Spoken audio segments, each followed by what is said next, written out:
What is the most difficult thing you've ever done? Valedictorian in high school? Crushing your buddies in Smash? Or perhaps there's nothing there.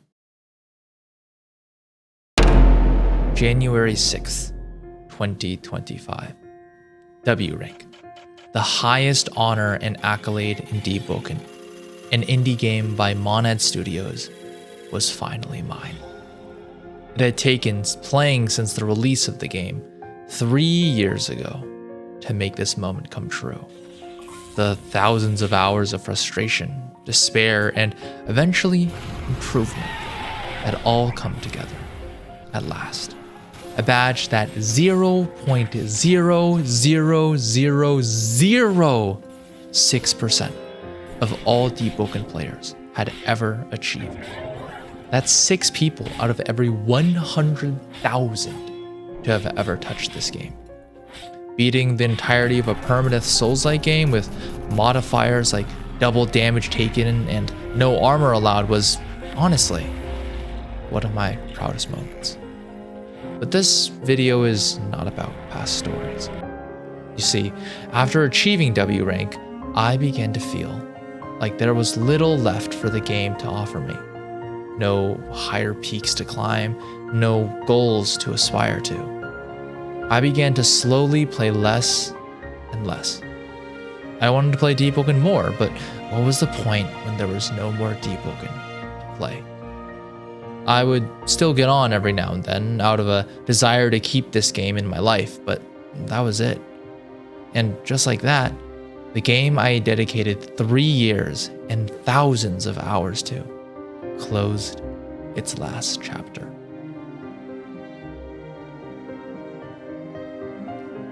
March 16th, 2025. 2 months and 10 days after I had achieved W rank, I saw something that shocked me. Something that challenged the very idea that W rank was even impressive at all. Mid-shenanigans W Bones run. You see, 83 days ago, the Deepwoken devs had released Glass Bones, an additional modifier that wasn't required for any achievements, and was there solely for the challenge. Glass Bones instantly reduces your health to 0 if you get hit by anything. That means fall damage, a swing from the guards in the starter town, heck, even a hit from the easiest mob in the entire game, a literal jellyfish, could kill you. On top of all this, Midge stacked W rank, one of the hardest achievements in gaming history, and he had done it on 1 HP. The night I saw the video, lying in bed at 2 a.m., I couldn't sleep. What in the world did I just witness? Deepwoken can be pushed this far? I've never heard anyone say it was even possible, much less doable. And my last thought, I can do this too.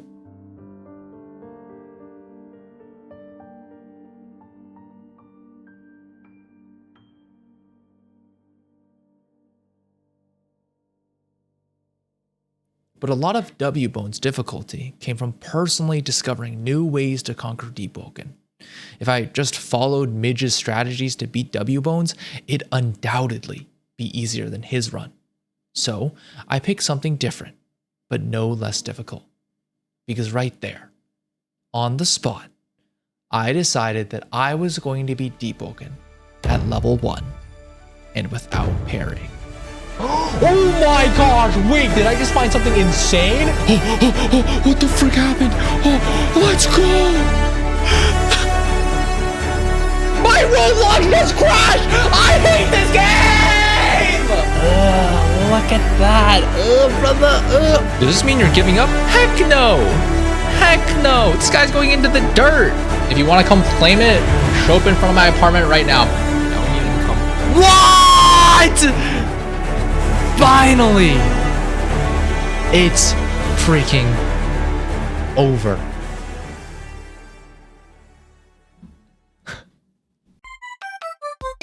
But first, I had to decide what beating Deepwoken meant. You see, Deepwoken is a non-linear game, meaning there isn't a set storyline that has to be followed from start to finish.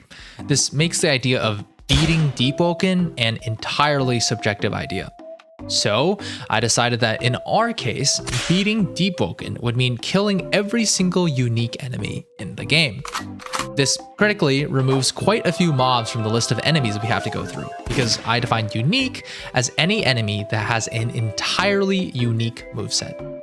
Let me explain with the Stone Knight and his three friends, the Blizzard Knight, the Moon Knight, and the Star Knight. The Stone Knight's friends are all stronger versions of him, but only 2 of the 4 knights are part of this challenge. That's because all 4 of these mobs share the same moves, but the Moon and Star Knights share 1 extra move with each other. That means out of the 4 of these knights, only 2 pairs have entirely unique movesets, and the rest of the differences between them are all from visuals and stats. Because of this, I will count killing either of the 2 in each pair as a completion for both. Now, you may think to yourself, Sour, doesn't this make the challenge easier for you? You disgusting, wretched, animal-like Yes, it does. But not in terms of difficulty, just in terms of time. Because the movesets of these mobs are the same, the strategies used to beat them barely differ. And I'm sure watching the same thing happen 4 different times is no more interesting to you than it is to me. This is also why I'm not counting attuned and corrupted mobs as unique, because they functionally only add stats. TLDR, if multiple mobs have the same moveset, I only have to kill 1 of them. This results in 50 total mobs that I have to kill for this challenge. The other rules are pretty self-explanatory. Everything has to be done solo, I must be at power 1 for every kill, and parrying in any form is not allowed. If any of these 3 rules are ever broken, whatever kill I was doing no longer counts for the challenge, and must be restarted. Finally, this challenge does not have to be done in 1 life, because it can't. Many of the strategies I'll be cooking up require different origins, different stat spreads, different oaths, etc. And since there's no way to reset your stats, the only way to use different strategies is by making a new slot. This rule set was designed to encourage experimentation towards the new strategies and allow for as many attempts at a mob as possible, because frankly, with my current understanding of Deepwoken, this challenge was just straight up impossible. For many of the late game bosses, 3 years of accumulated knowledge wasn't even enough to imagine a path to victory. Honestly, I was just diving in with blind faith that I'd figure it out somehow along the way. Chapter 1. Skill and Pride. Going into this challenge, I held the pride of W rank with me. And as a skilled player, I had always scoffed at people who cheese mobs. Why play Deepwoken if you're not going to play Deepwoken? And with that mentality, I wanted to avoid using cheese for as long as possible. Of course, the easier the mob is, the less strategy and skill it requires. So the first mob I fought was the Gigamed, the weakest mob in Deepwoken. And befitting the title of the weakest, the Gigamed requires absolutely no planning whatsoever. The mob only has a single attack, which we completely ignore by smacking it to death before it can hit us. Wow, isn't that so crazy? I won. Moving on, the next mob I saw was the Megalodon. And of course, as a W rank player with thousands of Sharko kills under my belt, I easily wipe my account fighting it. Oops. You see, Deepwoken is a permadeath game, meaning when I die, an event called wiping in the Deepwoken community, all progress is deleted permanently. If I were to liken it to anything, it'd be like playing a Pokemon Nuzlocke, but I'm only allowed to have 1 Pokemon. Oh, and in our case, the Pokemon isn't allowed to level up. Thank goodness I don't have to do this in 1 run. On the bright side, wiping isn't a huge setback for us, because we're level 1 anyways. There's no progress to lose when there's no progress made in the first place. And even if we do wipe, each kill we make ensures 1 more kill we'll never have to do again. A bit like a checkpoint system that ensures we'll still be making progress over time. So, I go straight into booting up a new slot, and face down the second weakest mob in Deepwoken, the Crab. Honestly though, this guy is no more difficult than the Gigamed, and all it takes to kill him is holding left click, also called M1, to attack. And just like that, 2 of the 50 mobs in this challenge have been taken off our list. The third mob, however, is a far cry from being the third weakest mob. The stone golem is the first mob that requires real skill, but since we can't parry the golem's attacks, we're already at an impasse. That is, if parrying was the only way to deal with attacks in Deepwoken. You see, Deepwoken is kinda like life. You start with 2 arms and 2 legs that you don't know how to use, but over time, as you grow up, you learn how to interact with the world using your hands, typing on a keyboard, learning how to write, helping your mom get something from the top shelf. The more you use them, the more things you can do with them. Your hands are how you interact with the world around you, just like how parrying is how you interact with the world of Deepwoken. Now cut them off. All of a sudden, things that used to be easy are awkward and difficult. You want to eat an apple? Better hope you can grab it with your feet. That thing on the top shelf? Your best bet is pulling it over with your teeth. You suddenly realize that the world is made for people who have hands, and you no longer have any. That's what this challenge is like. We've lost both our hands. The world suddenly feels alien and hostile. Still, at least you still have your 2 legs, blocking and rolling to get you through life. They might not be as well suited to, say, putting on a coat as your arms were, but that doesn't mean you can't make it work with a bit of patience and practice. What our right leg, rolling, does for us is every time we roll, we get a short window of iframes, allowing us to avoid attacks that we normally deal with by parrying. With this, we can easily roll all the rock golem single hit attacks. The golem does, however, have one multi-hit attack that lasts longer than the iframes the dodge gives us, that being his spin. But as much as I've set this up to be a problem, the solution is actually very simple. Just walk away, idiot. Then repeat the cycle until he's down. 1, 2, there we go, golem down. With that, the stone golem is down, and our next enemy spawns in, the lionfish. It's an enemy with only 2 attacks, but that doesn't matter because the lionfish can be mindlessly defeated by its greatest weakness, the third great cheese, walls. We're just gonna sit here and M1. It's too easy. He's trying to do a Sero. This fool, he can't hit me. Let me explain. Right now, the lionfish's AI tells it that it is in front of me, forcing it to swim towards me. Small problem, there's a structure blocking its way, so the lionfish can't get to me. Even worse, because I'm inside its mouth, it ironically can't bite me because its bite only hits the area in front of it. The lionfish's other attack, the Sero, would be a cause for concern, that is, if it weren't for this pesky wall between us. You see, the Sero behaves a bit strangely. Even though the lionfish is visually firing the Sero from its mouth, the real location the Sero is fired from is its body, which needs to have a line of sight in order to hit us. And since the lionfish is stuck on this structure, it doesn't have that line of sight. Thus, the Sero is blocked by the structure and we take no damage. With that, we're completely immune to the lionfish's 2 attacks, and we just hold M1 until it falls. Wall abuse, as one of this challenge's 3 great cheeses, is a tool we'll be using often. Allowing its use is essentially like we've just given our armless self the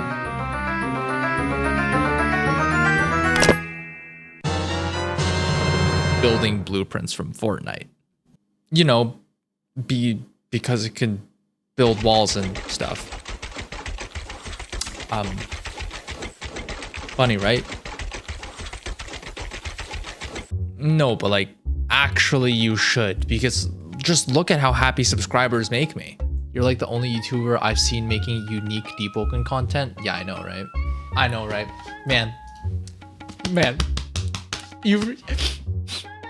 oh my gosh, I'm so happy that you see my content for what it is, Sriracha. Oh my gosh, thank you.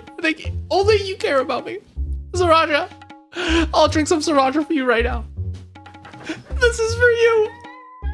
This was definitely a one-time event that did not lead to drinking any more Sriracha in the future, and I do not have a problem. It tastes terrible. It's so icky on my tongue. This is meant to be eaten with stuff. Subscribe for more shots of Sriracha. Next up, the third weakest mob, the mudskipper. While only slightly stronger than the crab, the mudskipper always spawns in groups, which when combined with its rapid attacks, means that groups of mudskippers can infinitely combo us. Of course, usually you could just parry to get out of the combo, but we lack that option. No, not allowed, I'm gonna die. I'm gonna die.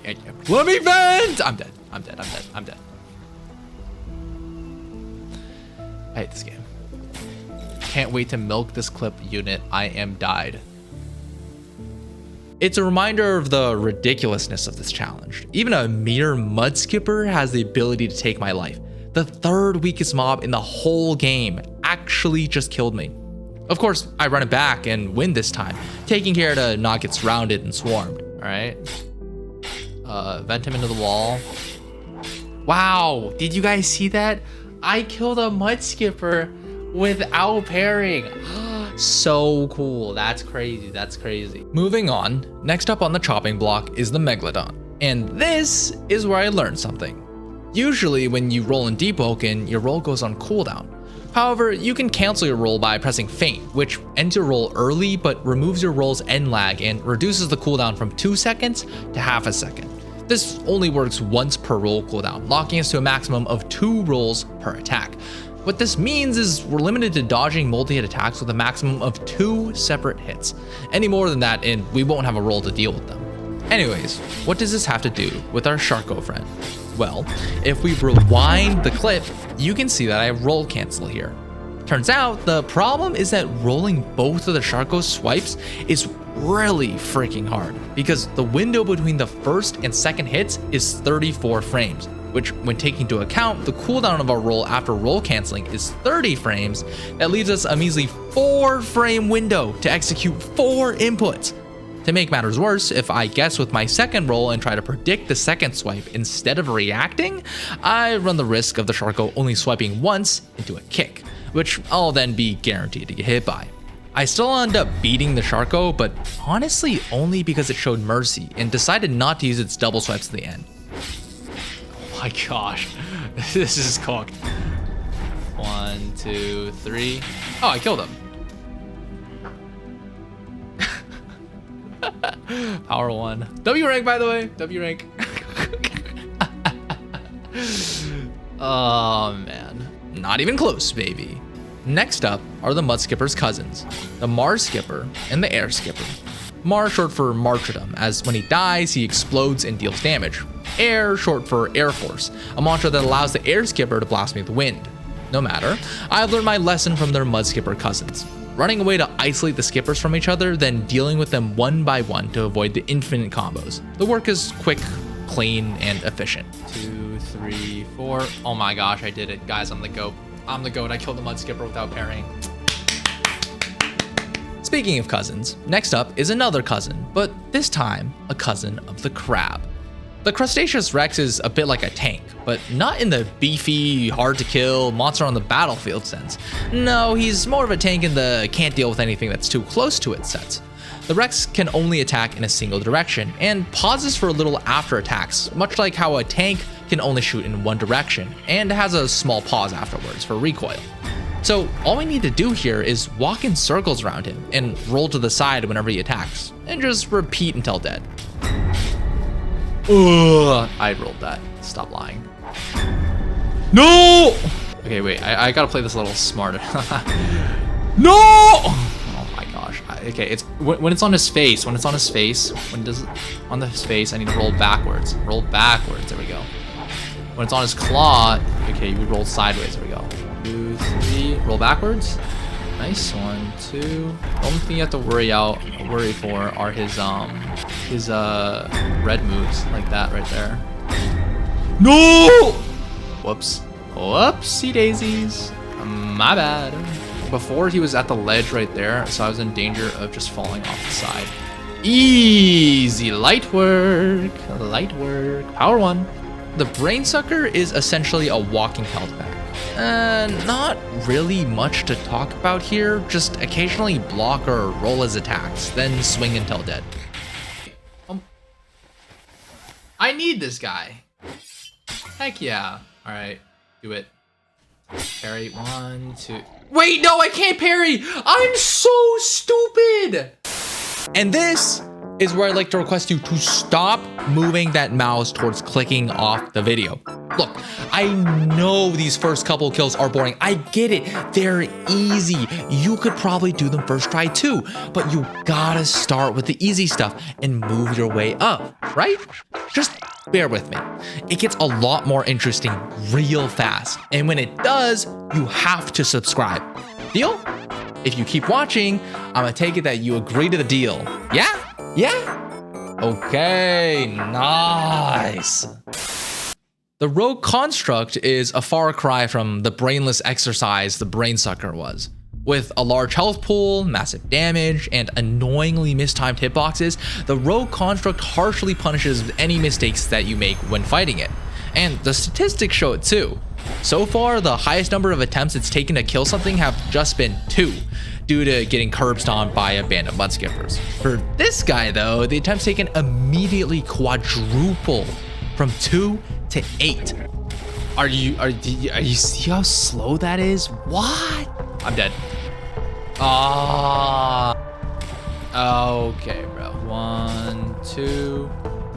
I was literally in my roll. It might be.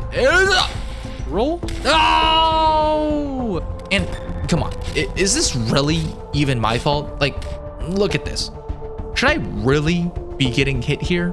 Like, in all of the attacks he kills me with, he's not even swinging yet. Bro is just freaking aura farming, and a fleck of dust off his left cheek crushes my ribcage.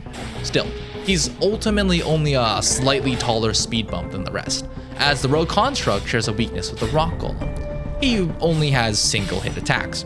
Sure, he takes a bit longer than the others, but once I get used to the timings of his attacks, I pack him up and send him to his grave just like the rest. Nice. 1, 2. 1, 2. Wait, did we kill him? Oh. It's light work. Oh, and here's the carbuncle. First, I hit him through the walls of this tent and aggro him, baiting him outside.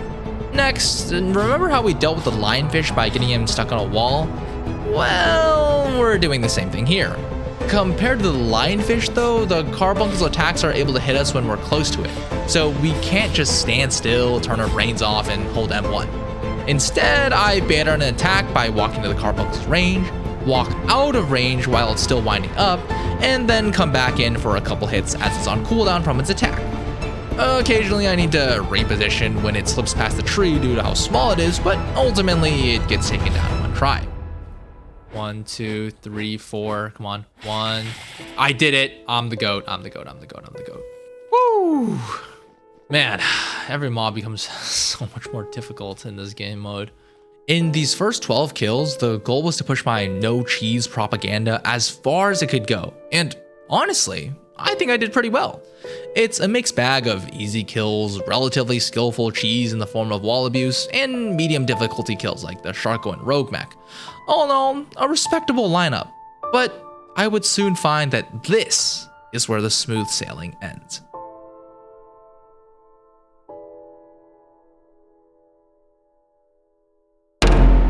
Chapter 2.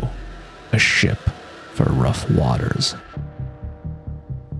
This is the Mudskipper Brute, a mob that, at first glance, seems like it should easily be possible. All but one of its attacks are single hit, and the only one that isn't just summons 2 Mars skippers. However, we can just run away to isolate and kill them one by one like we learned earlier, and killing its summons even gives us health packs.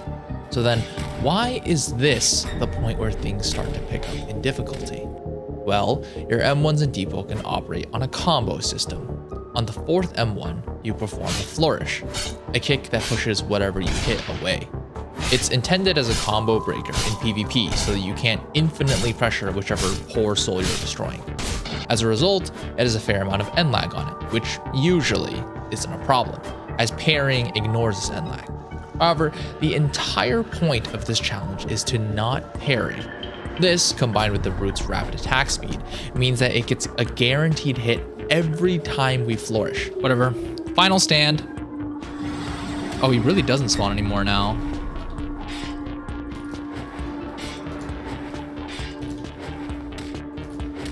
Dude, the flourish killed me. Bro, are you for real? The flourish's end lag killed me. Again, and again, and again, and again, and again. I would fight the Brute, keep getting hit for free, and then wipe. No! Getting hit whenever I managed to flourish him had essentially created a situation where I was getting punished for playing well. Stack on top of that the fact that, unlike most of the mobs I've fought up until this point, the brute doesn't have a set spawn, meaning I was walking around for 30 minutes at a time looking for a brute, then just wiping to essentially being good at the game. Needless to say, after some rounds of this, I got frustrated. What? No! It's cooked, it's cooked, it's cooked, it's cooked, it's cooked, it's cooked, it's cooked, please! Please, what is this? What is this? No! Ah!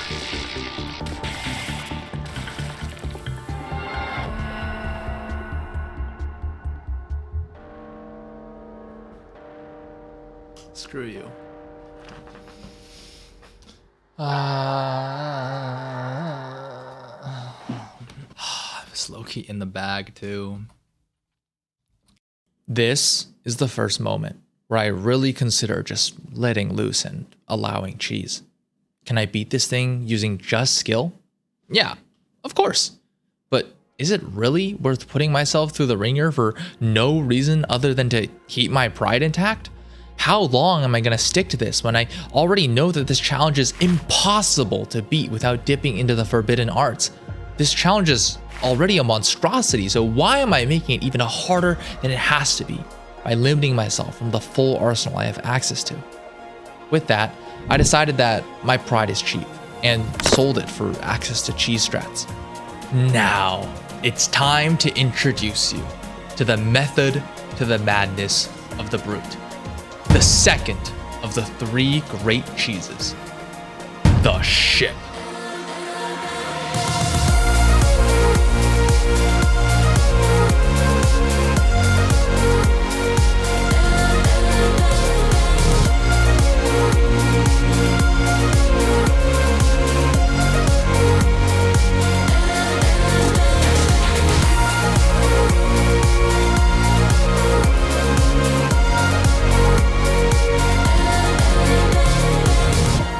The ship is exactly what it sounds like. A floating vessel from a more civilized age, mounted with long-range cannons that shoot explosive payloads. And befitting a cannon's reputation, cannonballs deal several times more damage than we can with M1s. What this creates is a devastating weapon we can use to obliterate mobs from the safety of our ship's deck. A tool that eclipses any other cheese in raw, unfiltered damage. They're easy to obtain too. With no level requirement and costing only notes, ships can be obtained pain-free, even at level 1. Moving forward, this will always be the first strategy we turn to, and the Mudskipper Brute is the first to qualify. All we need to do is find a random brute spawn in the overworld, then run circles around it as we crush it underneath the weight of 1,000 tons of iron. Oh my gosh, I'm the goat. I'm the goat. Guys, I perfected the brute. Guys, easy. Did you see how many circles I drove around him there? Guys, that was the most skilled gameplay I've ever done in my entire life. Aren't you proud of me? This is like giving our legless self the...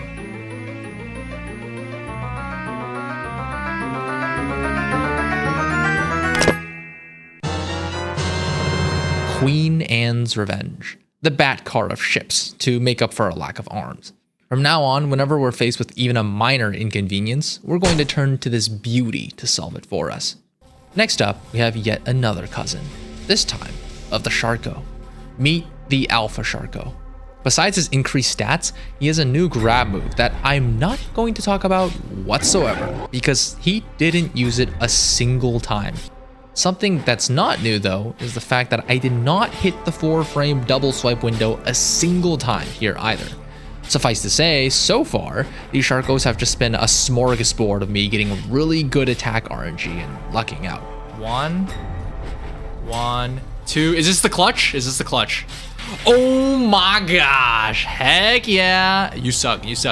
Your booty, stinky. Didn't wipe. That's why I'm picking up your toilet paper on the ground right now. I will use this to wipe my butt. It sure is a good thing there aren't any Sharkos left for us to kill because, man, any more than this and luck is not going to be enough for me to survive. What do you mean there's 2 more? With the ship now in our arsenal, we can immediately move on to kill a previously impossible mob, the King Thresher. The King Thresher is a giant, beefy monstrosity, and its main issue for us here, its triple bite attack, has one more hit than our rolls can handle. Fortunately for us, all of its health and damage is completely useless in the face of modern technology, and we blow a couple holes through the king and slap him on the donut wall. It's worth noting that the King Thresher is a threat on par with the Rogue Construct, with similar levels of HP and damage, but our beloved ship is just so overpowered that it completely trivializes the fight, all from the safety of our deck. I killed it. Mama Sharko dead. Yeah. For the next poor soul to be put on the chopping block, allow me to introduce an honorary member of the three great cheeses. Jumping. Jumping is when you get NPCs to fight each other, as not all mobs are friendly with other mobs. The Stone Knight, in particular, is hostile to most other mobs, meaning that it's easily exploitable. For those of you who might complain that this isn't a solo of the mob, first of all, screw you. Second of all, I don't see any other players, do you? This all means that I end up just baiting this Stone Knight into a Thresher and his dad, and having them do all the work for me before hitting him once at the end to claim credit for the kill. You or jump to boat. Oh, see, that counts. I got the ring. That counts as me killing it. This is like if we gave our legless selves a Pokeball from the hit game Super Smash Bros. Because they randomly spawn, distract the enemy, and can be either extremely overpowered or completely useless. It's a cheese that's too situational and limited in nature to be included in the great cheeses. But behind the ship, jumping is still the second most efficient cheese available, if only you can find a place to use it. Next up, diver husks are very simple, only requiring you to spam M1 to kill them. Flourishing them into walls is enough to completely stunlock them, because they rarely parry, despite being humanoids. Now I am the infinite combo mudskipper, destroyer of worlds. Yeah, no, this is the W Rain gameplay you guys came to see. This stream, no? This is what you guys want to see. Heck yeah. Bandit beater trash game, so true. Guys, look at how easy Deepwoken is. Oh my goodness. Why even press the F button in the first place? This is gonna be like the first 10 seconds of my YouTube video when I make it. To prove that Deepwoken is an easy game, I beat the game at Power 1 without parrying. Why even press the F button to parry in Deepwoken when you don't even need it? I proved that that's how you can play. Something like that. The first 12 kills of this challenge were simple. I was able to beat them in the ways the devs intended, light and easy. But for these last 5 kills, the difficulty has climbed. Whereas the first 12 were beaten in just one sitting, these guys took more attempts to beat and were much harder as well. Bit by bit, I've been forced to pull more and more cheeses out of the bag, unable to stick to purely skill any longer. Suffice to say, the water is rising. Chapter 3: Rising Tides. The Bonekeeper is the first mini-boss we'll face, representing a massive spike in the challenge's difficulty. First, it was just winging it through mobs, then it was being forced to use cheese on them. Now, mobs will start to require careful preparation and unique strategies for us to come out on top. Going into this fight, I knew that the Bonekeeper was impossible to beat with only skill. Not only does he have a multi-hit attack that we can't dodge, he also has a whopping 9.5 thousand health, 3 times that of the Rogue Construct, essentially meaning that we have no chance in a fair fight. Problem is, there aren't any convenient walls for us to abuse here, because the Bonekeeper traps us in its arena, and there's no water to spawn a boat either. All of our tools up till this point are either disabled or ineffective against this guy, which means it's time to introduce some new tools. Allow me to present the first of our 3 great cheeses, the king to crown them all: ranged mantras. Mantras are Deepwoken's equivalent of spells or skills, and ranged mantras are, well, ranged. Mantras allow us another way to do what the other 2 great cheeses do: interact with mobs as little as possible while still dealing damage. This is like giving our legless self a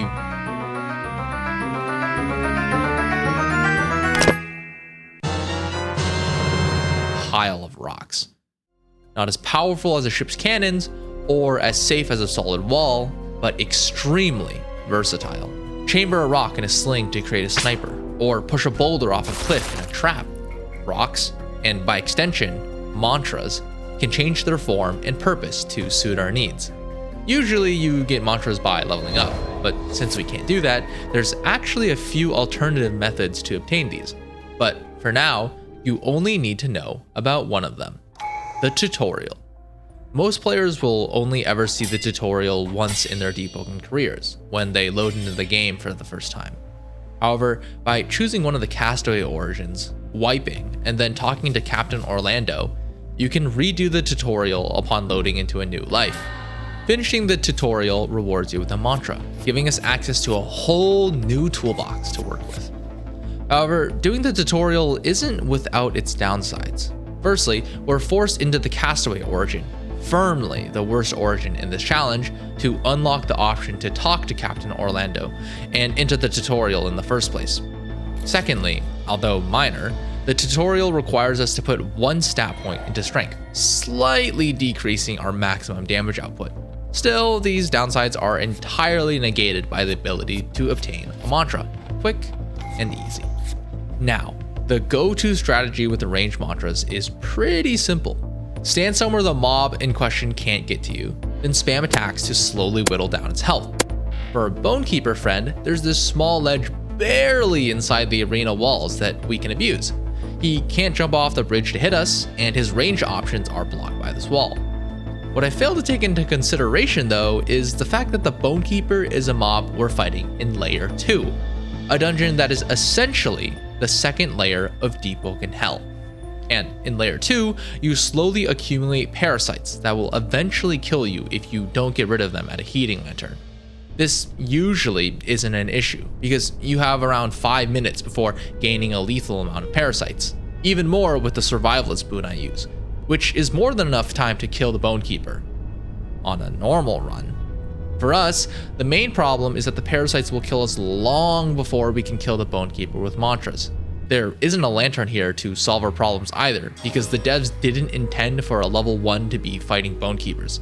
In fact, to even get down to layer 2, I'd ask someone at the level requirement 15 to send me down as a favor. Even though I found this little ledge that we can stand on to stay outside the bonekeeper's range, we simply don't have the time to win. A bit of a conundrum. We can't get rid of the parasites, and we can't kill the bonekeeper fast enough. I ended up testing various mantras to try and get more damage, with no luck. Honestly, even with 5 separate mantras, I still wouldn't even get through a quarter of the bonekeeper's health by the time the parasites kill me.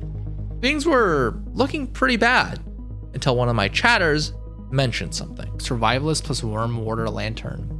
That would increase my, worm warder lantern. This talent grants the user full immunity to the parasites of the Eternal Gale without any downside. As it turns out, the Worm Warder is one of the only 2 pieces of equipment that have this ability, and the other piece has a level requirement, making the Worm Warder the perfect and only solution to our parasite problem. The crafting requirements are a little strange though. Apparently, you have to craft it specifically in the layer 2 crafting benches, which are only unlocked after killing the bonekeeper. No problem, we can just beat the bonekeeper and craft the lantern on a max level slot. The kill won't count for the challenge, but will get us the lantern. All I gotta do is go mining, farm the jellyfish for the crafting materials, kill the bonekeeper, and craft the lantern. All right, worm warder lantern. Etherine, sparkland, gale wax, craft. Nice. Now, all I have to do is bank or drop the lantern for my level 1 slot, and we can get this show on the road. Slam the word. Cannot be deposited? Freaking hate this game, bro. Oh my gosh. As it turns out, the lantern isn't droppable or makeable, meaning that I can't pass it over to my level 1 slot, forcing me to craft the lantern on the power 1 slot itself. Remember what crafting the lantern requires? Yeah, killing the bonekeeper. So now I have to kill the bonekeeper on a level 1 to craft the lantern to then kill the bonekeeper all in the same slot. If I could kill the dang bonekeeper in the first place, I wouldn't even need the lantern. This is one of the many reasons why parrying is kinda allowed in this challenge. We'd be stuck if I wasn't ever allowed to parry here, but since we're able to, I can make this work. I just have to kill the bonekeeper with parrying to then craft the lantern, and then kill the bonekeeper without parrying later. So I go mining and farming again, and head down to layer 2 with the crafting materials on my level 1 slot. Then I head on over to the bonekeeper and get to work. But wait a second, Sour. Didn't you say that you can't get through 25% of the bonekeeper's health, even if you had 5 whole mantras? Yes. Oh, concerned hypothetical viewer. I did say that. It's just that ranged mantras suffer from a decrease to their damage, scaling on how far away you are. The further you are from a target, the less damage you deal. And since ranged mantra cheese requires us to be out of the mob's range, which is often pretty far away, we'll often be suffering a 10 times damage decrease compared to the base mantra's damage. M1s don't suffer from this issue though, because you can only hit things with M1s if you're up close and personal in the first place. So in the end, I'm relying on skill to beat the bonekeeper. It's not that easy of a task either. Besides the staggering HP the bonekeeper has, he also has an insane amount of damage. To our poor level 1 self, getting hit with 2 or 3 attacks is enough to put us in the dirt. And so the first try began. And let me tell you, it was easy. Parry, parry, parry, roll, parry, parry him, roll, parry him, roll, parry him, roll, parry him, parry him, parry him, 2, roll, parry him, parry 2, roll, parry, roll, parry. Honestly, it was even a little boring. I'm at the stage where I'm confident about killing just about anything in the game at level 1, if I can parry. I know I've said it before, but W rank is a pretty lofty achievement, you know? The problem is what came after. No! I screwed up. I got distracted by the parasites. Oh, please, please, please, please. Oh, parasites. Oh my God. No! No! That's cap! No! Bro! Why? Yeah. Killing the bonekeeper at level 1 takes 6 whole minutes. And by the time I beat him, I just died to the parasites anyways. Thankfully, the devs aren't all heartless and give something called the light hook to players for 20 minutes after entering layer 2. During those 20 minutes, dying doesn't result in a wipe, and just sends you out of layer 2 without letting you keep any of the items you might have picked up. So, coming back for the second attempt, I made sure to make a pit stop at a lantern, getting rid of my parasites before I fought the bonekeeper this time, giving me enough time to both kill him and craft the worm water lantern. At last, a worm water lantern. Oh my gosh, it's so beautiful. Oh my gosh, it's so beautiful. Holy. Oh my goodness. Now we're home free. I come back down on a fresh run to finally kill the bonekeeper without having to worry about parasites. Easy peasy. There's literally nothing he can do once we get into this spot. But then, after 10 minutes of wailing on this guy, I realized something. Wait, I'm gonna starve to death. Whoops. You see, these 3 bars on the left are the hunger, thirst, and blood bars. If hunger and thirst both reach 0, then your blood will rapidly drain until it hits 0, which then drains your health until it kills you. I didn't even think about hunger and thirst up to this point in the challenge because every kill up till now has been like 2 minutes long at most. And full hunger and thirst bars last for an hour and a half. There's been no reason to be concerned up until now. But all of a sudden, dying from starvation, the ledge that's been keeping us safe from the bonekeeper is trapping us from leaving. That doesn't stop me from trying my best to get out though. What? I think we're cooked, chat. I don't think we can make it up. Oh my gosh. Is this how this run ends? This is really what happens. Is it just over? It's over like this? This is so stupid. Oh my gosh. I mean, I might as well try, even though if it's hopeless, right? I can't hit him. He's too far away. I think the only way is to jump. After getting this lantern too. 07.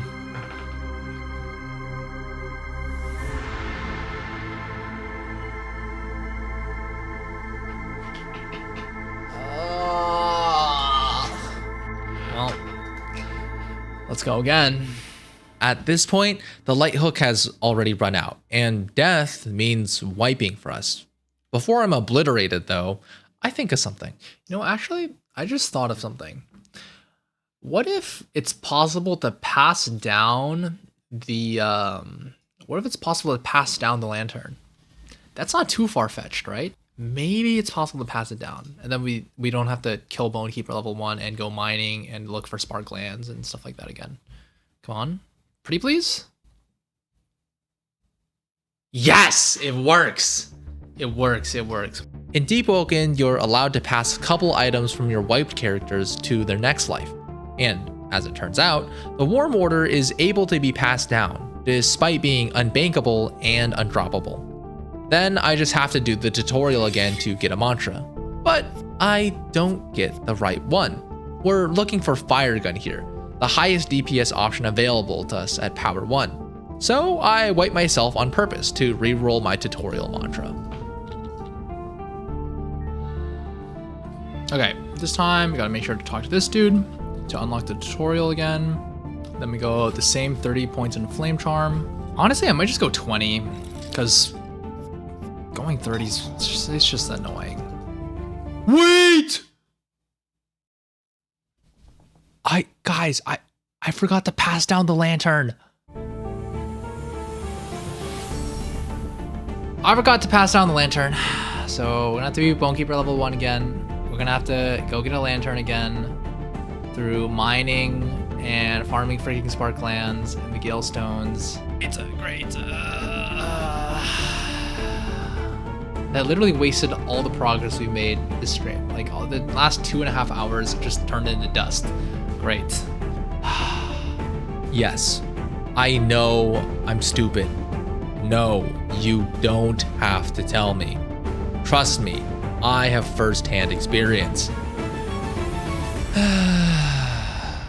Well, all there is to do is get back at it. So I go do the tutorial, get Fire Gun, farm some jellyfish, mine some ore, make sure I have more than enough food this time, get sent to layer 2, beat Bonekeeper at level 1 with Parrying, craft the lantern again for the 3rd time, and then ask another random to send me down on a fresh run.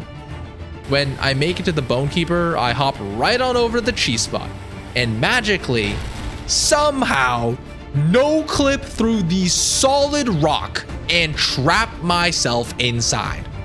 Look at this. The devs hate me. I know they do. How did this even happen? Are we serious? Wait, can I hit him from here? If I can hit him from here, that's crazy. Okay, no, I can't. Okay, I can glitch out of this wall, I think, but I'm scared that if I do, then I'm gonna fall into the abyss and I don't have to do this again. Oh, whatever, it's fine. Oh my gosh, I hate this game. All right, I guess we're doing this again. Okay, last freaking time. I get sent to layer 2, make it to the Bonekeeper, get to the cheese spot, and set up camp. From here, all that's left is to fire gun at him and wait. So I automate the fire gun part by making a macro and keep waiting. And waiting. And waiting. And waiting. 10 minutes in, I make a guess towards how long this is gonna take. I expect this to take at least 2 hours to kill this guy. The kill drags on and on. An hour and 30 minutes in, the doubt starts to creep in.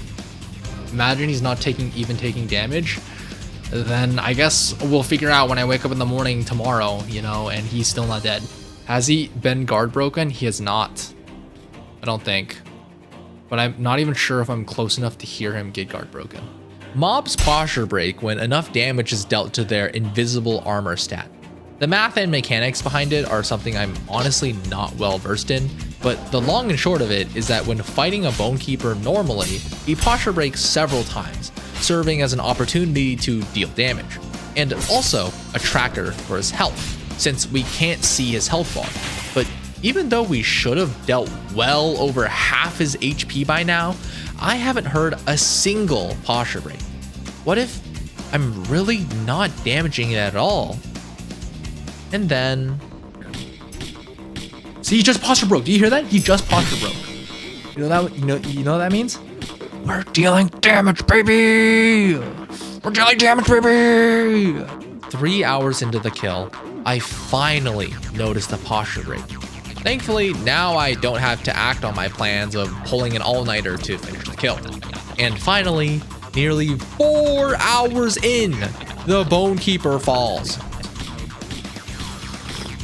Oh my gosh, he died. Chad, Fuku, he died.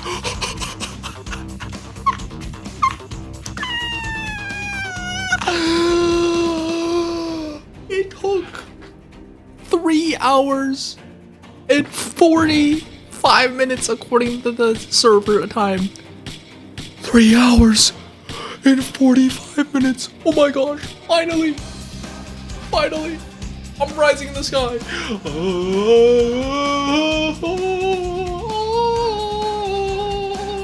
Oh my gosh. I'm not gonna lie, you guys had me stressing earlier when you guys were like, oh yeah, what if you're not dealing any damage at all? And because I haven't heard him posture break yet. I was like, oh shoot, you're right, I haven't heard him posture break. What if this entire time we haven't been dealing any damage? I was doubting myself. I was doubting myself so hard. But we did it. It's absolute cinema. This all should show you why ranged mantras, despite being the king of cheeses, are something of a last resort. Because while they can be used in just about any situation and on any mob, it also drags the kill on for forever. Still, that won't stop me from breaking the glass and resorting to ranged mantras, because for this challenge, skill, difficulty, and time don't matter. They will never stop me from completing a kill. If a mob can be beaten in theory, sooner or later, it will be beaten in reality. It doesn't matter to me how lucky or painful or difficult a kill is. I will get it done. I do have to say though, mobs better not require more effort than this guy in the future, because this freaking mob must have given me at least 4 tumors. Chapter 4, Swabbing the Deck. With the bonekeeper behind us, I decided to take a breather and clean up the easier mobs on the list. It's just a bit of a shame that it isn't so easy to clean after the bonekeeper difficulty spike. Even the easier mobs can't be glossed over anymore. The King Gigamed, for example, as if possessed by the spirit of the bonekeeper, makes me run around like a headless chicken looking for its spawn for 3 hours. Because just like the brute, this guy doesn't have a set spawn. I was going stir crazy. Gigamed. It's actually hard to say 10 times fast. Gigamed, okay. Gigamed, frick.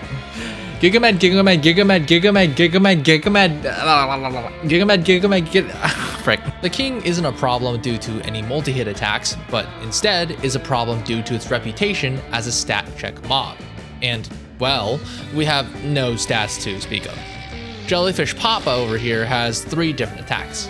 A pushing pulse that doesn't do posture damage, a stunning pulse that does, and a minion spawn.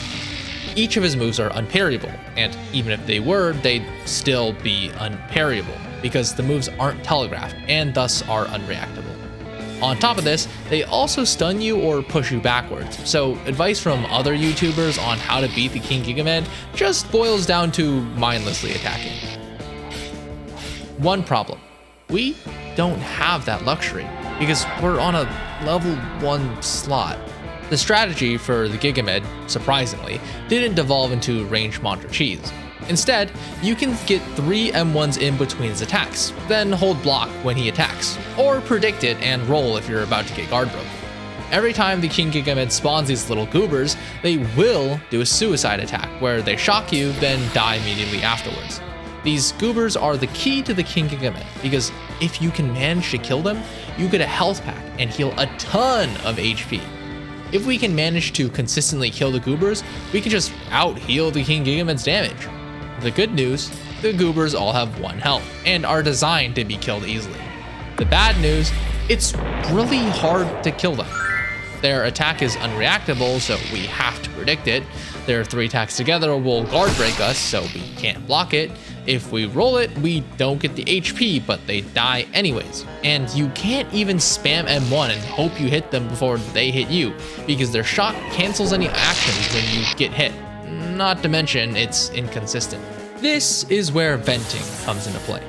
I've mentioned it in passing, but venting is a mechanic where, by pressing G, you spend tempo to release an uncancelable burst of ether that pushes others back, gives you short iframes, and acts as a get off me tool. Now, a little known fact about vents, they actually deal exactly 1 damage, usually an amount that doesn't matter in the slightest. But remember how much health the goobers have? Yeah, exactly 1.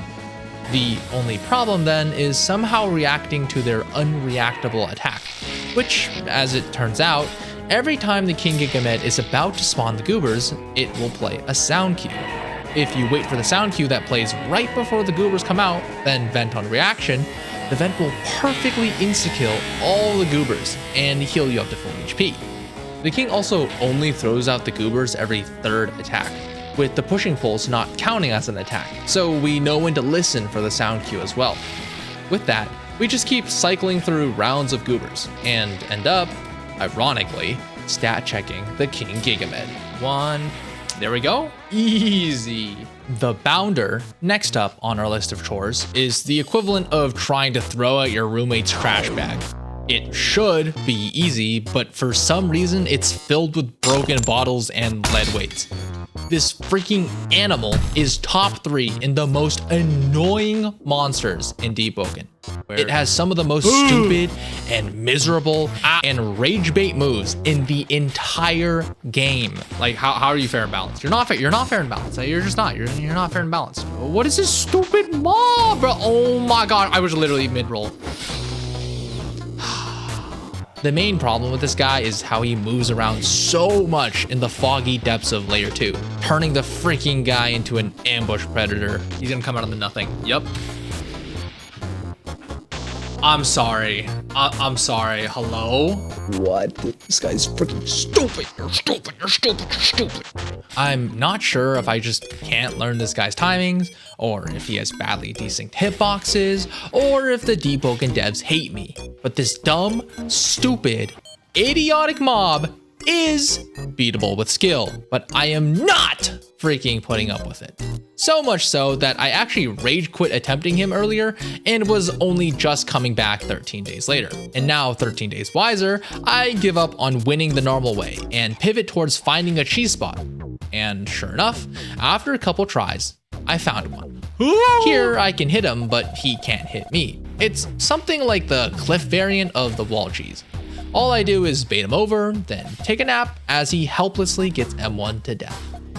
Could just be a Wi-Fi thing. And there we go, he's dead. Get wrecked, you suck! You suck! Remember the King Thresher? Well, turns out he's a proud father of 2, and we can't have that. His eldest, the Thresher, was actually one of the first mobs I ever attempted to kill, but the problem with this guy is, just like his dad, he has a triple bite attack that we can't roll through.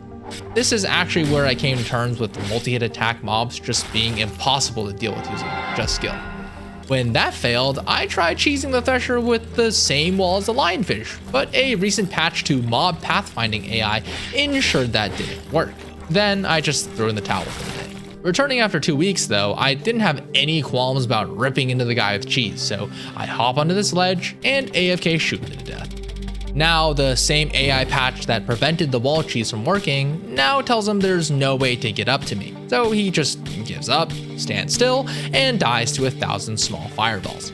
Oh, there it is. He died. Heck yeah. Thresher down. The younger sibling, the Nightmare Thresher, is a little more tricky. He's basically the Thresher, but better. And he's not close to any water either, so I can't summon our beloved ship and cannon him to death. Or so I think.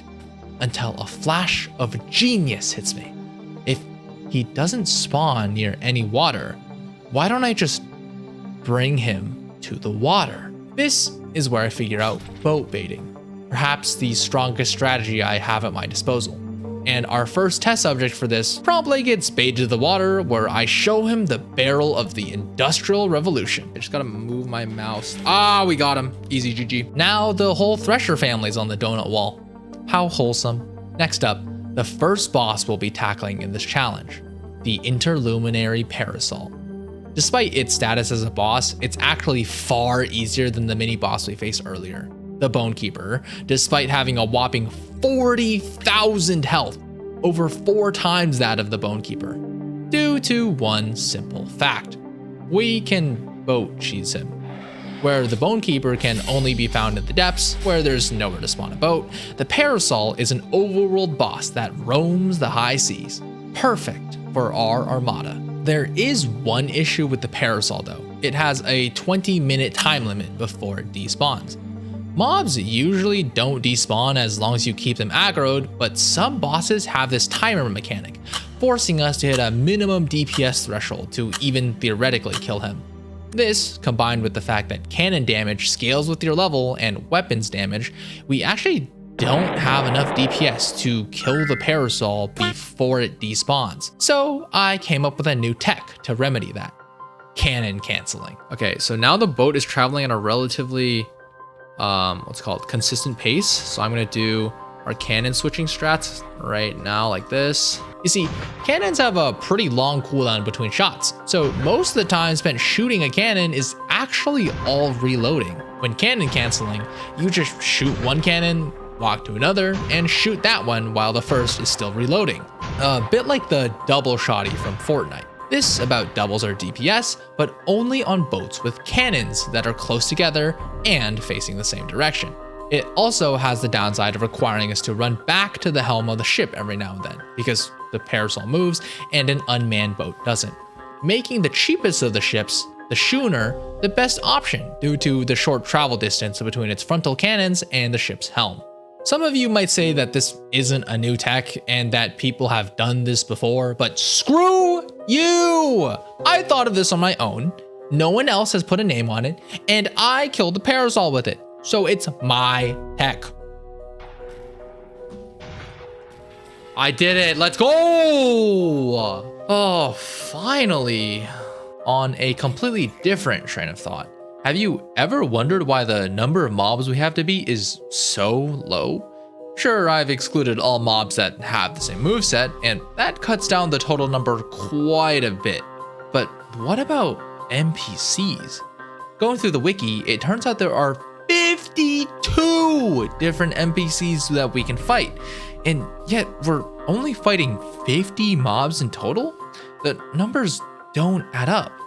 And that's because humanoid NPCs are completely excluded from this challenge.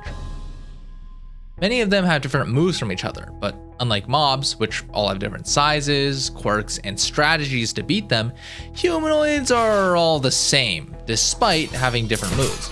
At the core, they all share the same AI, and that uniformity means that if there's a strategy that can beat one of them, that strategy will beat all of them. Following the same logic, I've also excluded the humanoid mini-bosses, because they're essentially NPCs but with bigger health pools for the purposes of this challenge. There are, however, a couple humanoids that are counted as monsters, so I decided to do all of them in a single stream to show exactly why they're all excluded. Today, we are going to be abusing Tornado because Tornado, when you use it against a humanoid mob, it will just block and then get hit by the Tornado anyways, because Tornado is not 360 blockable. So we are just going to be abusing that today and killing these 5 guys who are all humanoids with just Tornado.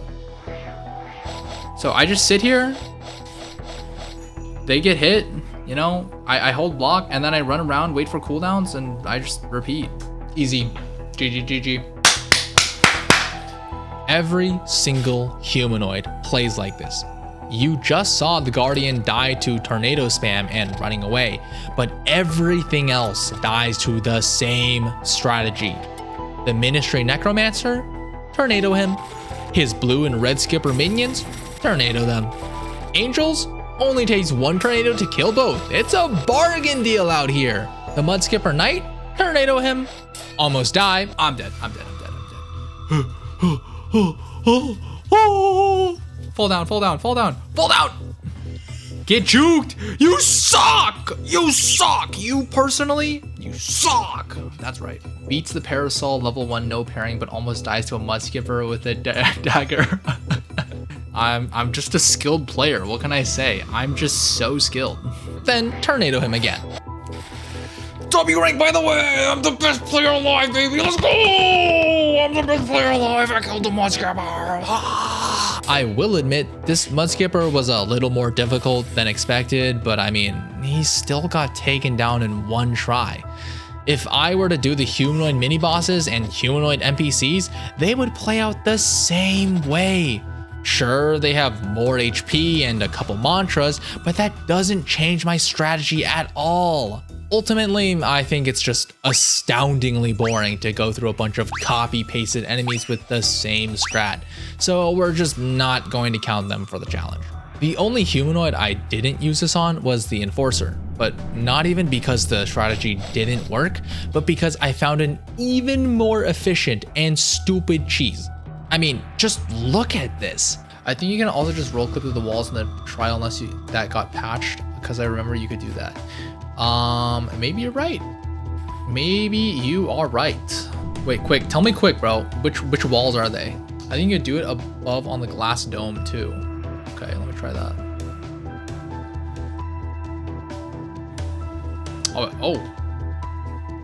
Oh. Wait, this is so crazy, bro.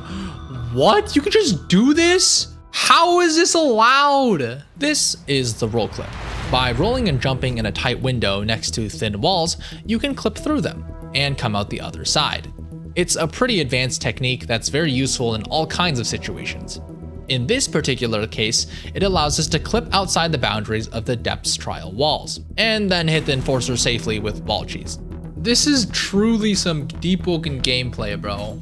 Yeah, okay, well, GG, we won. Sometimes, the Enforcer might be able to hit us once or twice, but it's not a big deal due to a patch that came out as I was doing this challenge. A patch that made Warrior's Respite, a talent that lets you heal if you stand still for 15 seconds, innate. This means that even our Power 1 slot, with no access to talents, is still able to heal. Thus, the Enforcer can never kill us, and we make it out unscathed. Oh, I killed him. GG. That was one of the kills of all time, for sure. Oh, the most skilled gameplay. W rank, by the way. Warrior's Respite becoming innate is one of the cornerstone updates of this challenge, enabling all kinds of strategies I'd use in the future. It's honestly difficult to articulate just how much this changed, but if you pay attention from now on, you'll notice most kills making use of Warrior's Respite. Due to Deepwoken getting weekly updates, all manner of bugs, changes, and exploits come and go very quickly. And this is just the first of many changes that will alter the course of this challenge down the line. There have also already been many smaller changes, like the mob AI update with the Thresher. When I started this challenge, I mentioned that everything I knew about Deepwoken wasn't even enough to imagine a way to beat the endgame bosses. And yet, I started the challenge anyways. That's because I was banking on 2 things. my Deepwoken knowledge becoming more profound over time, expanding my playbook as the weeks passed, and all kinds of unknown bugs, updates, and exploits, giving me more options to mess with. You see, the Deepwoken devs have a bit of a reputation as bug spawners. As of writing this, Deepwoken is actually just coming out of something of a player recession due to, among other things, an overwhelming amount of bugs. Enough that the community actually compiled a list of 110 bugs that were affecting basic game mechanics. Like, some of these are so ridiculous I can't help but laugh. Suffice to say, fundamental changes to our challenges options were not a speculation, but a certainty. War's Respite is just the first of them. There's no need to heal at all against the Pteropod though, because much like the Bounder, it can be cheesed by just standing on a slightly elevated ledge, then holding M1. And, oh, he's dead. The Deep Widow classifies as a mini-boss, and just like the last mini-boss we fought, the Deep Widow brings its own challenges. Mainly, this comes in the form of its Silk Grab, which goes through walls, drags us to its location, cannot be blocked, parried, or dodged, and gives us insanity. It's also classified as an impossible mob due to its triple claw swipe attack. Starting out, I try wall cheesing the Widow, but its attacks are so fat that it actually outranges the entirety of this pillar, and I perish. So when making a new slot, I grab the highest range weapon available to us, the Silver 6. The Lance has 9 range, this one has 10. Okay, so the gun does have more range if we want to abuse that. We might as well try it then. This is max range. Look at this! Hello? What the frick? Yes, that's right. There are guns in Deepwoken, and you can have one at level 1. As I'm coasting through the tutorial to grab fire gun just in case the real gun doesn't work, I stumble upon something. Wait, you can fire bullets? I thought they removed this from the game. Yeah, so some guns in Deepwoken can shoot bullets. I thought that this was removed from the game, but it was just removed from a few specific guns, and not every gun. For our purposes though, this is just a zero ether cost range mantra that we'll use here and there. Going back to the Widow, after trying to M1 the Widow fails, even with the Silver 6's superior range, I just give in, find a spot where the Widow can't hit me with its Silk Grab, and strap in for a long, multi-hour fire gun kill. So, just like the Bonekeeper, I set up a macro, and my chat readies themselves for the long haul. Be back in like 7 hours. Before you leave, I got something for you. This is tiramisu. Yeah, I've already taken a bite out of it, but if you want to come claim it, show up in front of my apartment right now before I eat it all. You might be asking yourself, why in the world do you have tiramisu? I don't know. I felt hungry. I'm finna pull up. Give me the Addy. I'm not giving you the Addy.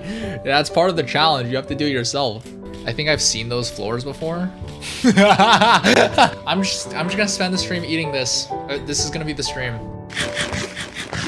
14 minutes in, a Stone Knight spawns, and I take advantage by placing myself closer to the Widow for less damage drop off, and end what was supposed to be a 2 to 3 hour fight in just 20 minutes.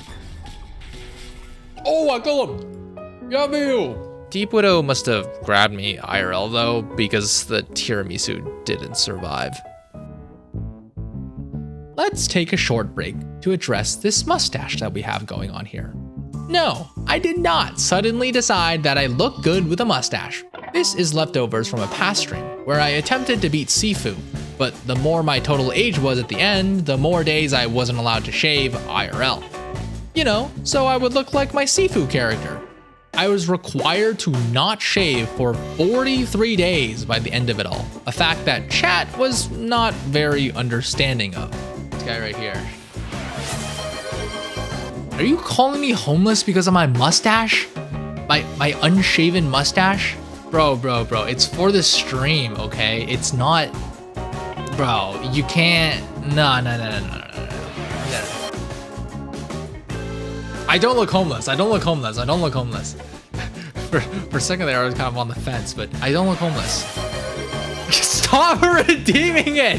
Have you ever seen a homeless person who streams? Don't answer that question, okay? Hope you can buy a lovely cardboard box to live in with this centim given you use it wisely. I'm not homeless! Honestly, at this point, I've just accepted that this is going to be a channel meme. The allegations aside, this is Primadon. Ooh, how did he do that? What? What the frick? Yeah! What? Oh my god, we're screwed. What the frick, bro? What just happened? He's a very scary big monkey man that we can kill by spawning a boat in his arena, baiting him to this spot, and positioning ourselves and our boat on the other side of the wall. His AI is telling me to keep walking towards me, but the wall is blocking his way, while the nose of our ship is still able to get a clear line of sight and punch holes through his arm with the cannons. Without this cheese, Primadon is actually a pretty scary boss. Too bad he gets beaten by a small patch of water.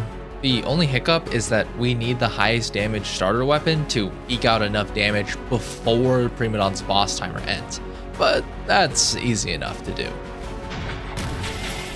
Holy crap, I killed him.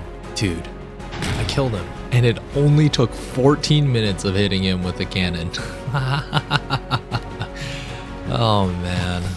The Crimson Megalodon is the second most annoying mob in this entire challenge. Standing at just over 2 times the Alpha Megalodon's health, at 3000, he has quite possibly the worst move in the entire game.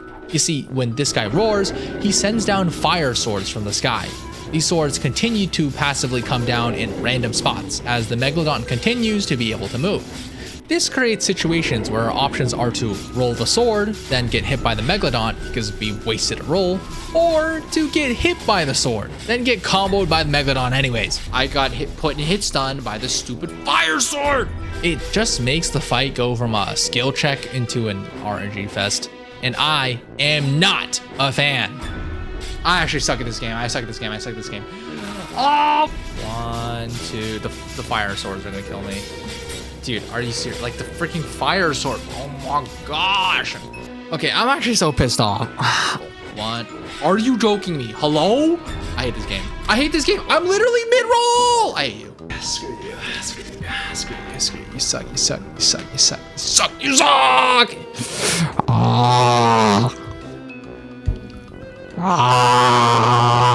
I actually got so frustrated that this was actually the first mob I ever attempted ranged monster cheese on, just for me to get ganked by another player and killed 15 minutes into the Sharko. So I rage quit. Bye-bye. And just like the Bounder, I came back 24 days later, armed with new experience, and blew this stupid mob out of the water with jumping and boat baiting. As they fight each other, I just start, bam! I killed the fire shark though. This is so much easier than freaking spamming stupid fire gun. Oh my gosh, I love cannons, bro. And to think, this isn't even the worst mob. Up next was the Prime Golem. To get to him, we have to go through part of a dungeon. And since going through that dungeon would take way too long on a level 1, especially if I ever had to redo it after dying, I just hop on a max level slot and clear the way for the level 1. Now that we're here, let me tell you about the Prime Golem. This guy is honestly one of the most brain dead mobs in the entire game. It has double the health of the Stone Golem at 3000 and introduces a unique triple unparryable beam attack that requires you to strafe in a way unlike anything else. Unfortunately, the location we meet this guy in removes anything interesting about his fight, as he spawns with a bunch of his buddies and we quickly get swarmed, infinite comboed, and cooked up. This forces us to look for cheese instead of doing what would have been a pretty cool fight. Fortunately, there's cheese for this guy that's over 2 years old now and still hasn't been patched out of the game. All you need to do is bait one of the 2 golems beneath these statues. They'll get stuck underneath, and then there will be a little window to hit them through. Getting them into the spot can sometimes cause a few shenanigans, and even after you do, he can still hit you with his beams every now and then. Ow. but that can be easily rectified by healing at a campfire. This challenge gives me cancer every time I try it. Oh my gosh. No!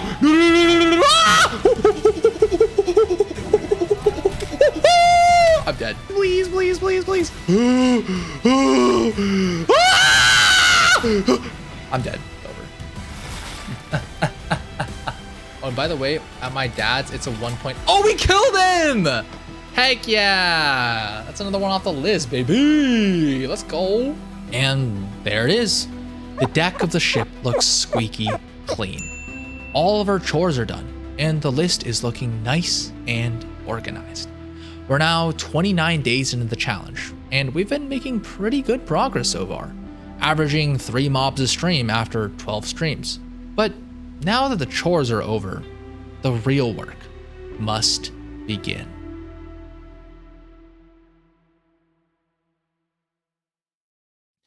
The first 4 chapters of this challenge have covered a month and 35 out of 50 mobs.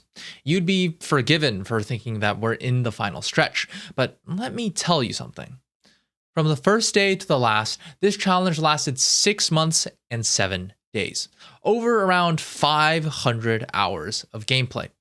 We are not even a sixth of the way through the challenge yet, because these last 15 mobs are horrendously difficult.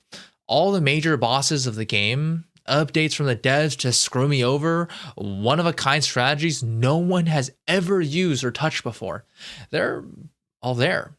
But even though that may be the case, this is where the video ends. After working on this video for nearly 4 months, I've come to a difficult conclusion. I don't think I can get the entire challenge out in one video. I really wanted to release everything in one go, but I don't think it's happening. And for that, I apologize. For context, I'm currently taking a gap year from college to chase my foolish dreams of becoming a full-time content creator. And a couple months in, I started this challenge. Now, all this time later, I've realized that I can't just spend more time editing this video without streaming or making other videos, essentially disappearing from the internet just to focus on editing, as I have been doing. In these 4 months of editing, I haven't even cut my hair once because I thought it'd break your immersion in the middle of the video. And now it's grown to be longer than I've ever had it. Look at this. If I want to make any real progress in this uncertain and copium-filled career path I chose, there's just no way I can keep working on this video and nothing else. I'm just a single man in a can working solo on a video that won't even be worth all the effort put in, doing it all just out of passion for Deepwoken. So I'm pulling the plug. And for that, again, I apologize. I do want to make part 2, but honestly, I'm not even sure if it'll ever come out, since I'll be working on other videos and can't focus on just the no pairing one anymore. So I know this is shameless, but please subscribe. I just don't see a future where I'm able to get another video like this done if there's no one who wants to watch it. So please support me, if for no other reason than to see the end of this challenge. Once again, I apologize for leaving you all on a cliffhanger, and I humbly ask for your support. Thank you.